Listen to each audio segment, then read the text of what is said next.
Assalamualaikum warahmatullahi wabarakatuh, Mas Mbak semua. Salam sejahtera bagi kita semua. Hari ini Mas Mbak semua, kita memasuki di pertemuan yang keempat, di mana materi ini kita membahas tentang Pancasila sebagai nilai dasar kehidupan bangsa dan negara Republik Indonesia. Mas Mbak semua, di materi ini nanti kita akan membahas banyak sekali kaitannya dengan nilai moral ya. Nah, di mana kaitannya ini tadi kita akan mengetahui dulu Mas Mbak semua, di mana untuk capaian pembelajaran program studi ini. Ya, yang pertama adalah menguasai dasar-dasar ilmiah dan keterampilan dalam bidang keahlian tertentu sehingga mampu menemukan memahami, menjelaskan dan merumuskan cara penyelesaian masalah yang ada di dalam kawasan keahliannya. 2. Mampu bersikap dan berperilaku dalam membawakan diri, berkarya di bidang keahliannya, maupun dalam kehidupan bersama di masyarakat. 3.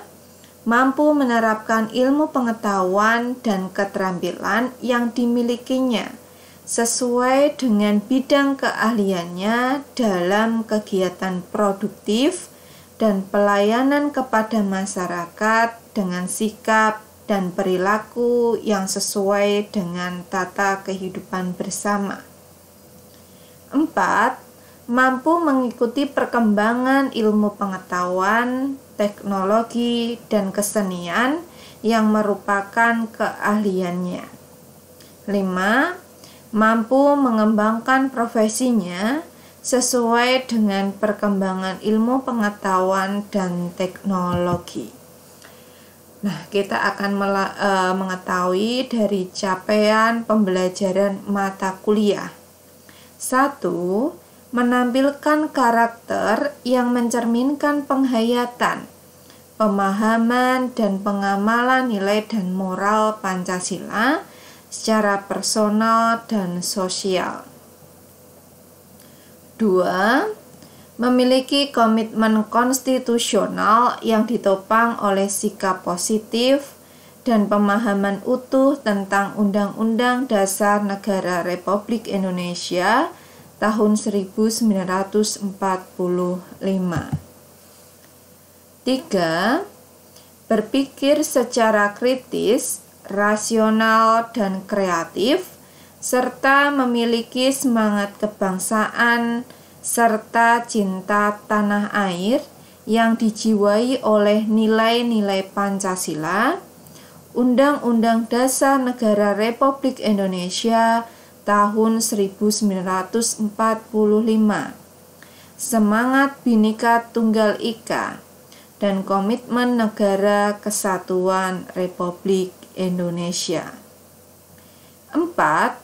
Berpartisipasi secara aktif, cerdas, dan bertanggung jawab sebagai anggota masyarakat, tunas bangsa, dan warga negara sesuai dengan harkat dan martabatnya sebagai makhluk ciptaan Tuhan Yang Maha Esa yang hidup bersama dalam berbagai tatanan sosial budaya. Di sini kita mengetahui dari tujuan instruksional umumnya. Mahasiswa, Mas Mbak semua, dapat mengerti, memahami, mendalami, dan menghayati serta menjelaskan tentang Pancasila sebagai nilai dasar kehidupan bangsa dan negara Republik Indonesia. Kemudian kita lihat di dalam tujuan instruksional khusus. Mahasiswa mampu menjelaskan Pancasila sebagai nilai dasar kehidupan bangsa dan negara Republik Indonesia. Nah, dari ini tadi Mas Mbak semua, setelah Anda mengetahui dari tujuan instruksional umumnya, kemudian tujuan instruksional khusus, maka Mas Mbak semua akan mengetahui dari nilai moral dan norma. Kita akan membahas yang pertama, yaitu nilai dan nilai dasar. Menurut Purwodarminto, nilai adalah harga dalam arti takaran, harga sesuatu, angka kepandaian, kadar, mutu, dan sifat-sifat yang berguna bagi manusia. Menurut Suyitno, nilai adalah sesuatu yang kita alami sebagai ajakan dari panggilan untuk dihadapi. Nilai juga berseru pada tingkah laku dan membangkitkan keaktifan mahasiswa. Nilai tidak hanya tampak sebagai nilai bagi seorang saja, melainkan bagi segala umat manusia. Nilai tampil sebagai sesuatu yang patut dikerjakan dan dilaksanakan oleh semua orang. Oleh karena itu, nilai dapat dikomunikasikan kepada orang lain. Ya, Mas Mbak semua, nilai di sini tadi Anda sudah mengetahui ya, menurut Purwodarminto, menurut Suyitno ya, bahwa pastinya untuk nilai itu adalah harga. Nilai adalah sesuatu yang kita alami. Nah, Mas Mbak semua, pastinya nilai itu juga berseru pada tingkah laku yang kaitannya membangkitkan keaktifan mahasiswa. Ya. Kemudian kita akan mengetahui dari jenis-jenis nilai, Mas Mbak semua. Kita lihat dari nilai psikologis. Nilai psikologis adalah nilai yang berhubungan dengan tingkah laku manusia. Inilah nilai psikologis. B. Nilai estetis ialah nilai indah. Contohnya, apabila kita melihat suatu pemandangan, menonton sebuah pentas pertunjukan, atau merasakan makanan, nilai estetika bersifat subjektif pada diri yang bersangkutan. Seseorang akan merasa senang dengan melihat sebuah lukisan yang menurutnya sangat indah, tetapi orang lain mungkin tidak suka dengan lukisan itu. Kita tidak bisa memaksakan bahwa lukisan itu indah. Mas Mbak semua, Anda sudah mengetahui di mana nilai psikologis ini. Nilai psikologis kaitannya yang pastinya berhubungan dengan tingkah laku manusia. Kemudian nilai estetis ketika Anda melihat seperti lukisan ya, melihat lukisan, melihat seni itu kalau senang itu juga merupakan nilai estetis ya. Jadi Mas Mbak semua, di sini kita mengetahui dari nilai psikologis, kemudian nilai estetis, C. Nilai intelektual, D. Nilai etis, E. Nilai kerohanian, dan F. Nilai agama. Kemudian Mas Mbak semua, di dalam nilai itu dibagi menjadi dua aliran, yaitu aliran subjektivisme. Artinya, nilai tergantung pada subjek yang menilai. Kemudian untuk aliran objektivisme, artinya adanya nilai tidak tergantung pada subjek yang menilai, tetapi terletak pada objek itu sendiri. Itulah Mas Mbak semua, di mana nilai ini dibagi menjadi dua aliran, ya. Kemudian Mas Mbak semua, untuk nilai ini memiliki tingkatan tertentu, yaitu nilai dasar ialah nilai yang mendasari nilai instrumen. Nilai dasar ini tertuang dalam Undang-Undang Dasar 1945.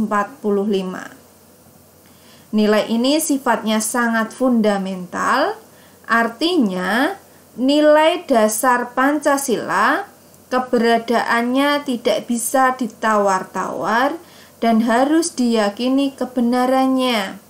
Inilah Mas Mbak semua, kita lihat dari nilai dasar.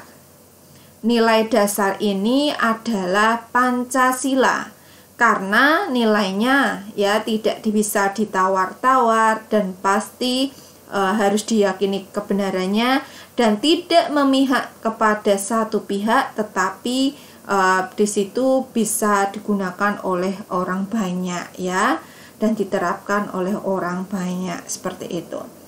Kemudian untuk nilai instrumental ini adalah manifestasi dari nilai dasar dan berupa pasal-pasal Undang-Undang Dasar 1945.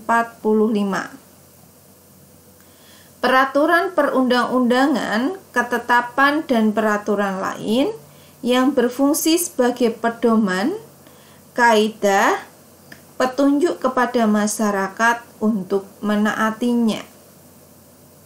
Kemudian kita lihat dari nilai praksis ya. Ialah penjabaran dari instrumental dan nilai praksis ini berkaitan langsung dengan kehidupan nyata, yaitu suatu kehidupan yang penuh diwarnai oleh pertimbangan-pertimbangan tertentu.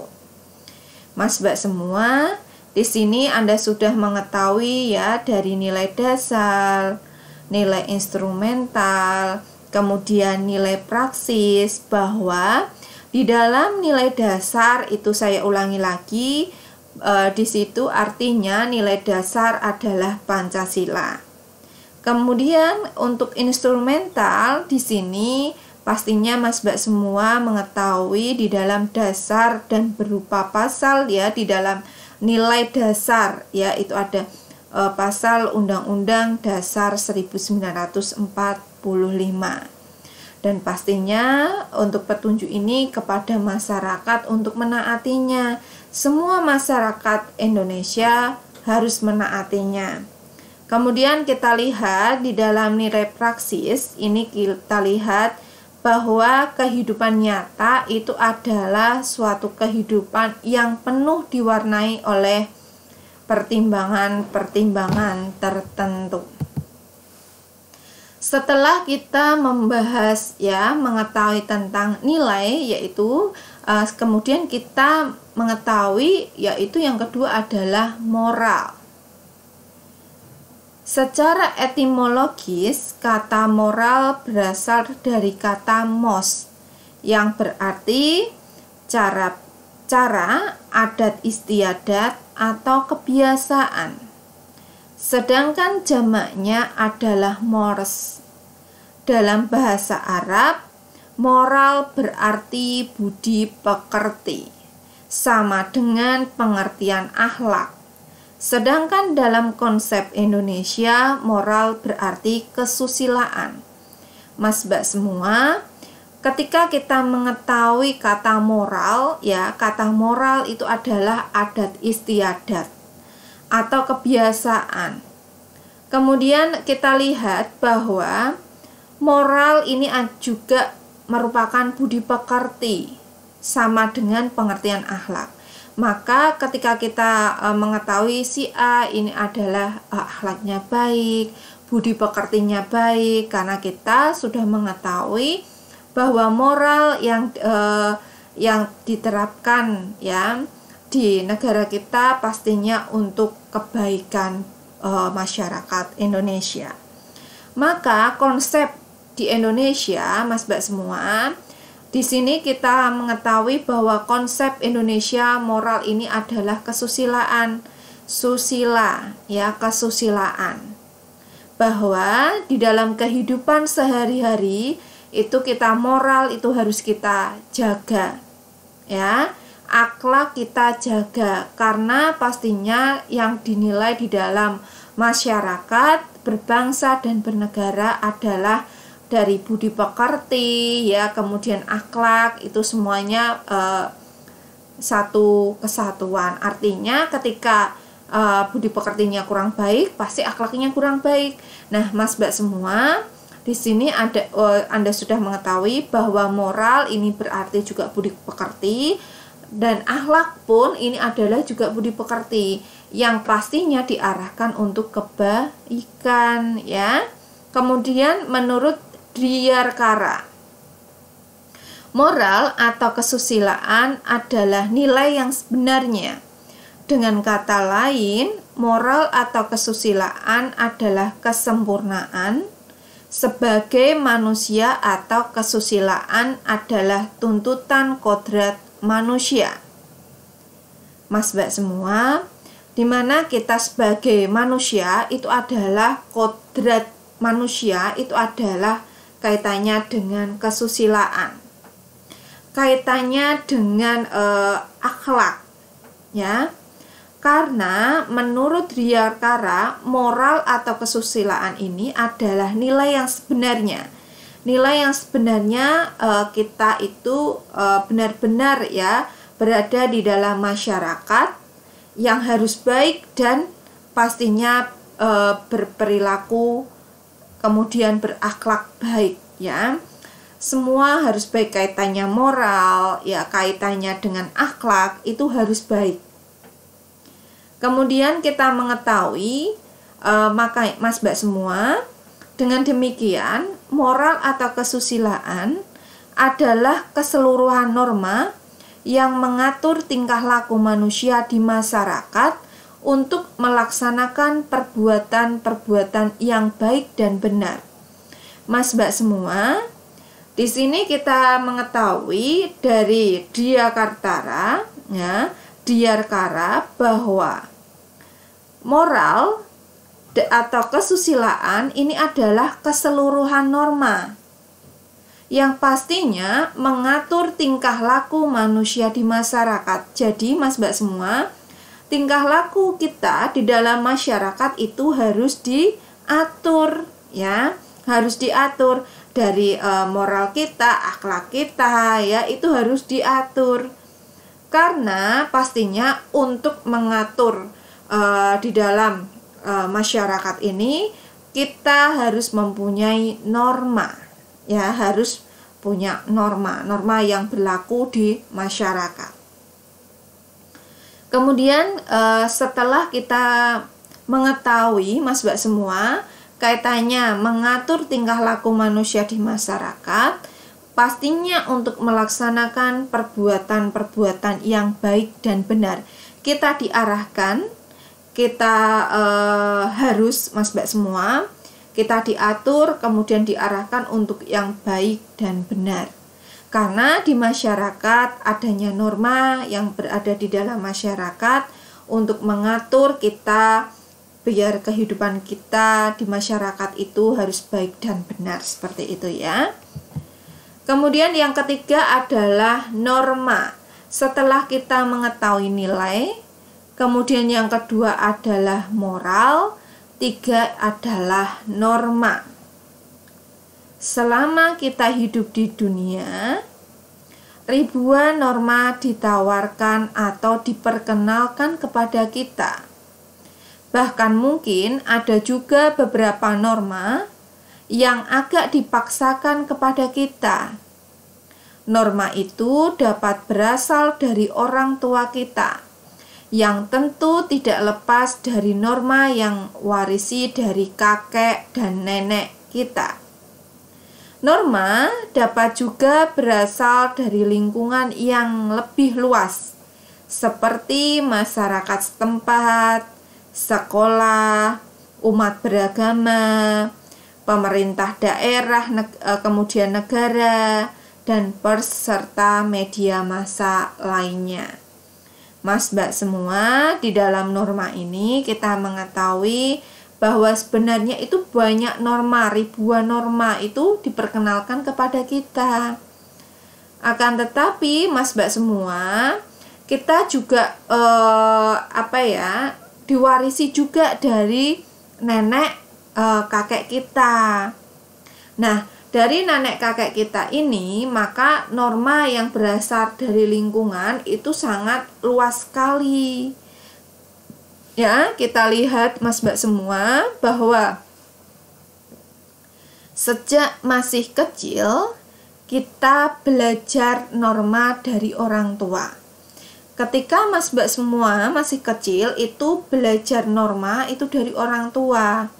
Misalnya kita dilatih untuk memakai pakaian yang sesuai dengan jenis kelamin kita. Nah, inilah contoh Mas Mbak semua bahwa ketika kita itu masih kecil, itu juga sudah belajar norma dari orang tua. Nah, kemudian kaitannya dengan misalkan saja norma ini, misalkan Anda diberikan ya, Anda pasti harus mengucapkan terima kasih ya.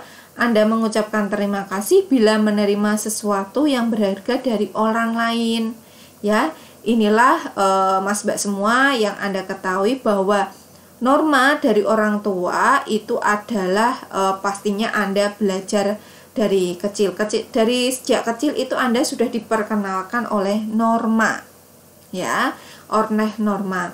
Jadi berpakaian yang sopan, yang baik, kemudian sesuai dengan jenis kelamin kita, seperti itu. Dan apabila kita diberi sesuatu yang berharga kepada kita, kita selalu mengucapkan terima kasih ya. Ketika kita bertemu dengan orang tua, itu kita mengucapkan salam, dan pastinya tidak lepas untuk mencium, karena mencium tangan orang tua, karena apa? Salah satu kita menghargai, menghormati orang yang lebih tua dari kita. Dari masyarakat setempat, misalnya dari kampung atau kelompok suku bangsa, kita belajar norma lain yang belum diajarkan oleh orang tua kita. Mas Mbak semua, ketika kita itu waktu kecil ya, norma itu sudah diajarkan kepada kita ya dari orang tua kita. Nah, akan tetapi kita bisa mengetahui bahwa ya norma itu kita juga bisa belajar lagi ketika norma itu belum diajarkan oleh orang tua kita ya. Di sekolah kita belajar norma-norma lagi. Jadi kita belajar norma itu tidak hanya dari rumah saja, tetapi juga dari lingkungan sekolah ya. Kemudian di masyarakat, di dalam rumah. Jadi norma yang diajarkan itu sebenarnya banyak sekali ya, seperti itu. Kemudian kita lihat ya, di dalam norma-norma ini kita kaitannya di sekolah, kita akan juga belajar norma yang pastinya di masyarakat kita juga belajar norma yang kaitannya masyarakat kampung ya, kemudian di sekitarnya seperti itu yang kita tinggali. Kemudian kita lihat di sana juga kita dilatih untuk berdisiplin waktu untuk mengerjakan tugas-tugas secara sungguh-sungguh. Nah, ini ketika kita dilatih berdisiplin, kaitannya adalah dengan norma di sekolah. Pastinya ketika kita berada di sekolah, di norma sekolah, tugas-tugas yang kita kerjakan itu harus benar-benar sesuai dengan waktu yang ditentukan, harus berdisiplin waktu ya. Kemudian pastinya mengerjakan dengan baik. Nah, mengerjakan tugas-tugas itu secara sungguh-sungguh. Kemudian kita lihat dari agama. Kalau tadi kita lihat dari lingkungan rumah ya, dari orang tua, kemudian dari masyarakat ya, kita berada di kampung, pastinya kita akan belajar norma yang ada di kampung tersebut ya. Masyarakat kampung itu kan normanya sangat banyak sekali juga sama Mas Mbak semua ya, gotong royongannya ya itu sangat luar biasa. Kemudian di sekolah kita juga belajar norma yang kaitannya dengan mengerjakan tugas-tugas itu dengan baik, ya, menyelesaikan tugas-tugas tepat waktu.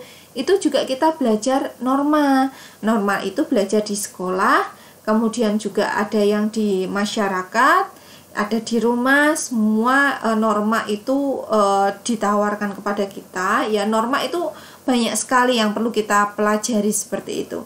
Kita lihat dari agama, Mas Mbak semua.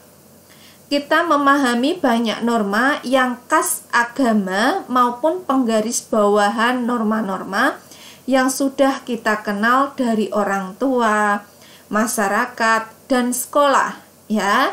Jadi Mas Mbak semua, norma itu diajarkan dari kita waktu masih kecil, ya, dari orang tua kita, kemudian masyarakat, dan sekolah. Nah, di sini kita akan mengetahui juga pemerintah itu juga memberikan berbagai norma.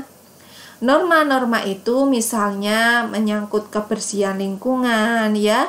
Mas Mbak semua, untuk kebersihan lingkungan misalkan saja, ya, agar kita itu hidup bersih, kemudian lingkungan kita itu juga bersih, maka pemerintah juga memberikan berbagai norma yang kaitannya menyangkut kebersihan lingkungan kita, lingkungan yang kita huni, kemudian lingkungan di mana kita berada itu harus bersih. Kemudian bayar parkir di jalan besar, ya, pembuatan pagar halaman rumah dan sebagainya. Kemudian kita akan mengetahui bahwa negara menghadapkan kita dengan cukup banyak norma, ya. Jadi negara itu menghadapkan kita itu sangat banyak sekali norma yang harus kita ketahui, norma yang kita harus jalankan, Mas Mbak semua, yang sering disertai sanksi hukum atas pelanggaran norma-norma itu. Kita harus tunduk pada Undang-Undang Dasar, menumbuhkan semangat Pancasila, dan melaksanakan semua undang-undang dan peraturan. Pemerintah yang sah, pers dan media massa lainnya merupakan sumber norma, ya. Walaupun norma-norma tersebut disampaikan secara terselubung, ya. Misalkan kita lihat dulu Mas Mbak semua kaitannya dengan majalah hiburan, ya. Pastinya kaitannya dengan berita-berita yang Mas Mbak semua yang kaitannya dengan remaja, ini merupakan kaitannya dengan media massa, ya. Yang kemudian kita lihat norma secara normatif ini mengandung arti aturan, kaidah, petunjuk, pedoman yang harus dipatuhi oleh manusia agar perilakunya tidak menyimpang dan tidak merugikan pihak lain. Sedangkan bagi pelanggarnya akan mendapat sanksi sesuai dengan aturan yang disepakati bersama. Di dalam kehidupan masyarakat, dijumpai beberapa macam norma, diantaranya adalah A. Norma adat sopan santun. Ialah aturan-aturan, kaidah-kaidah yang telah disepakati sekelompok masyarakat dan pelanggarnya dapat sanksi adat karena melanggar kesopanan adat atau aturan-aturan adat. Contohnya, menghormati orang yang lebih tua. Mas Mbak semua, norma adat sopan santun kita lihat contohnya, ya, bahwa menghormati orang yang lebih tua itu adalah norma adat sopan santun. Menerima sesuatu selalu dengan tangan kanan, ya. Menerima sesuatu itu harus selalu dengan tangan kanan. Tidak berkata-kata kotor, kasar, dan sombong. Kemudian tidak meludah di sembarang tempat. Tidak menyela pembicaraan. Inilah Mas Mbak semua contoh dari norma adat sopan santun. Kemudian yang B adalah norma hukum. Adalah suatu kaidah, suatu aturan yang pelaksanaannya dapat dipaksakan atau pelanggarnya itu dapat ditindak dengan pasti oleh penguasa yang sah dalam masyarakat. Norma hukum biasanya berlaku berdasarkan suatu perundang-undangan, peraturan pemerintah, keputusan presiden. Contohnya, tidak melanggar rambu lalu lintas walaupun tidak ada polantas. Menghormati pengadilan dan peradilan di Indonesia. Taat membayar pajak. Menghindari KKN, korupsi, kolusi, dan nepotisme. Kemudian yang C adalah norma moral atau disebut juga norma sosial. Ialah aturan-aturan, kaidah-kaidah untuk berperilaku baik dan benar yang berlaku universal. Artinya, kaidah tersebut dapat diterima oleh manusia di seluruh dunia. Yang mendasari norma moral adalah hati nurani atau hati kecil manusia. Sedangkan pelanggarnya mendapatkan sanksi moral, yaitu merasa bersalah, dan hal ini bisa berdampak pada pengucilan terhadap si pelanggar. Misalnya dicaci maki seseorang, ya. Perbuatan ini oleh semua manusia di dunia dianggap melanggar norma moral dan pelakunya mendapatkan sanksi moral. B.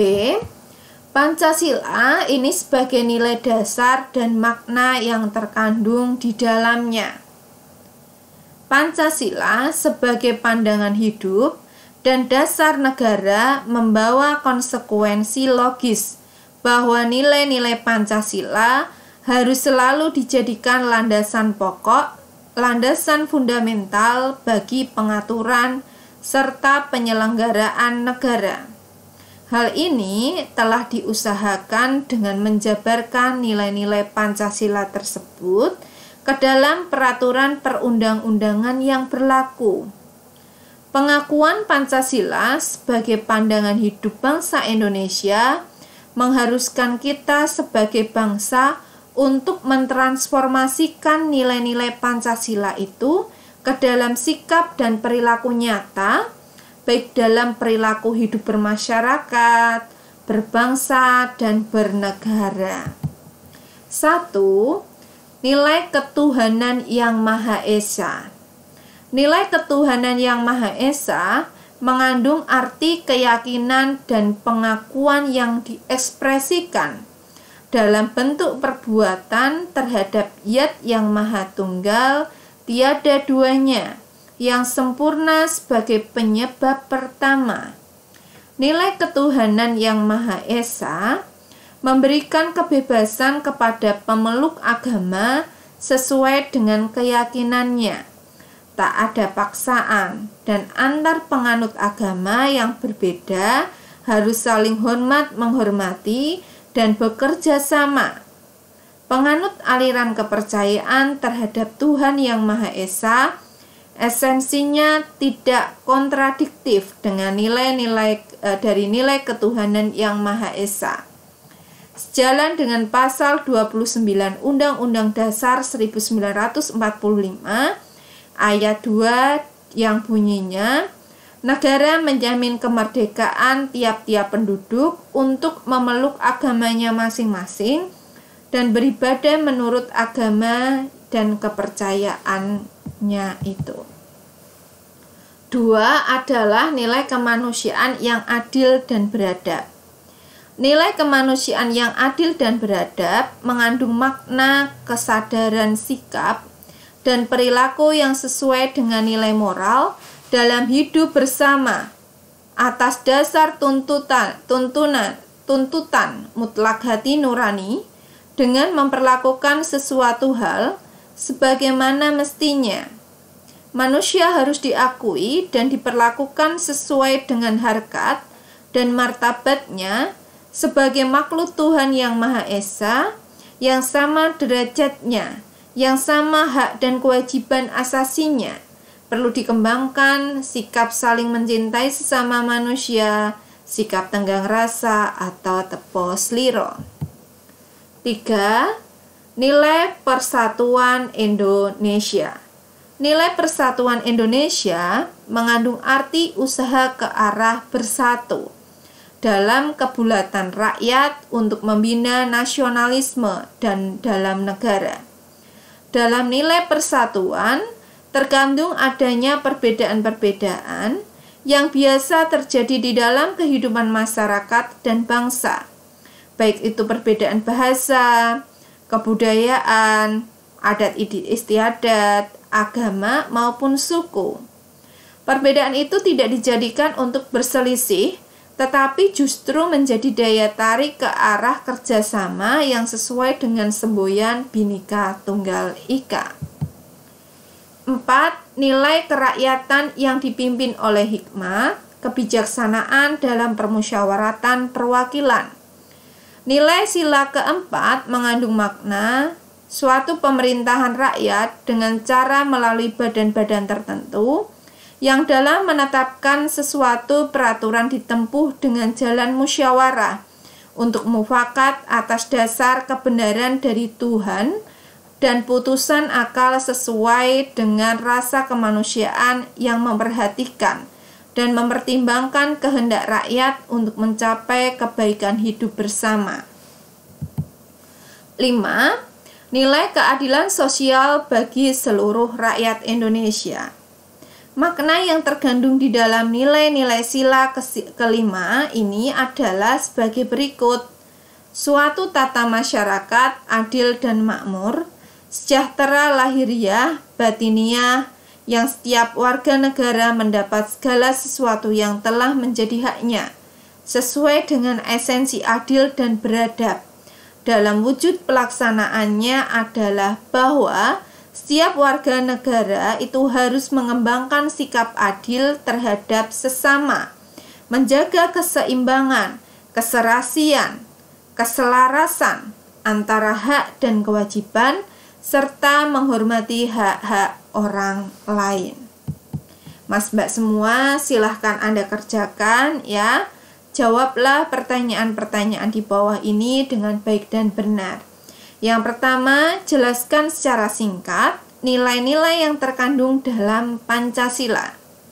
2. Jelaskan pengertian dari norma dan berikan contohnya. Mas Mbak semua, terima kasih atas perhatiannya. Mohon maaf apabila ada salah-salah kata. Terima kasih banyak Mas Mbak semua. Ya. Assalamualaikum warahmatullahi wabarakatuh.